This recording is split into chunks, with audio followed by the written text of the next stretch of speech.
Probably the most exciting thing that Hayden was in 2005, at least from my perspective, would be Ice Princess. And iconic. Yeah.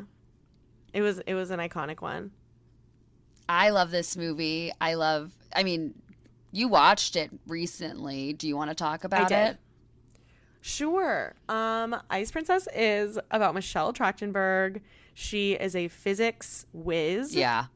And in order to get a scholarship to go to Harvard, she does a project about figure skating and seeing basically if she can apply the rules of physics to these elite figure skaters and improve their skill. And then she ends up sort of applying these things herself as someone who isn't a professional figure skater. Yeah, just someone who grew up like pond skating in her backyard with her mother, Joan Cusack.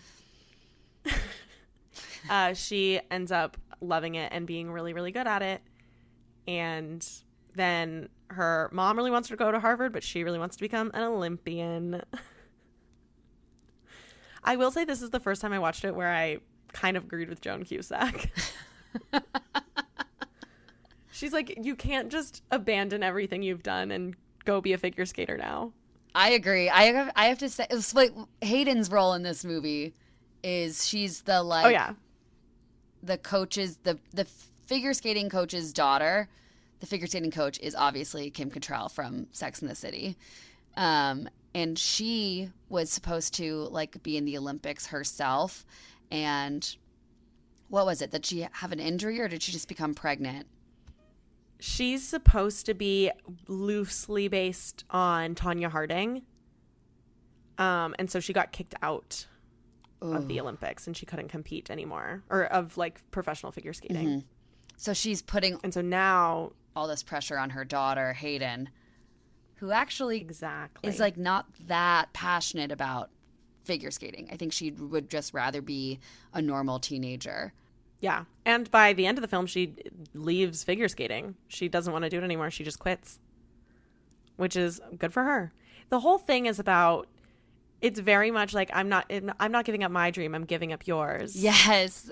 Michelle Trachtenberg almost says that exact line to her mom. How many times has that line been used in I'm sure there's a supercut somewhere. Like, I'd love to see High School it. Musical. Like, it's just everywhere.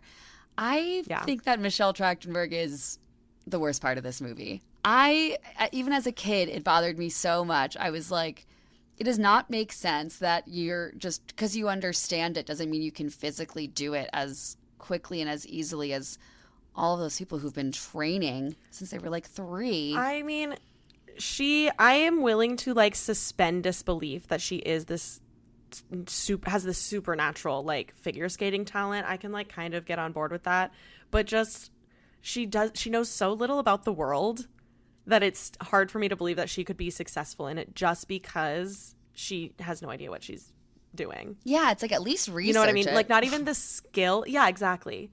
But like there's one point where Kim Cattrall buys her new skates, which she thinks is like a really nice thing to do, but it ends up hurting her because she hasn't broken in her skates yet, and she does really poorly at competition. And it's like, baby girl, those are the kinds of things. It's like you're too naive for this world. They're going to chew you up and spit you out. You're like, this ice skating rink isn't big enough for the both of us.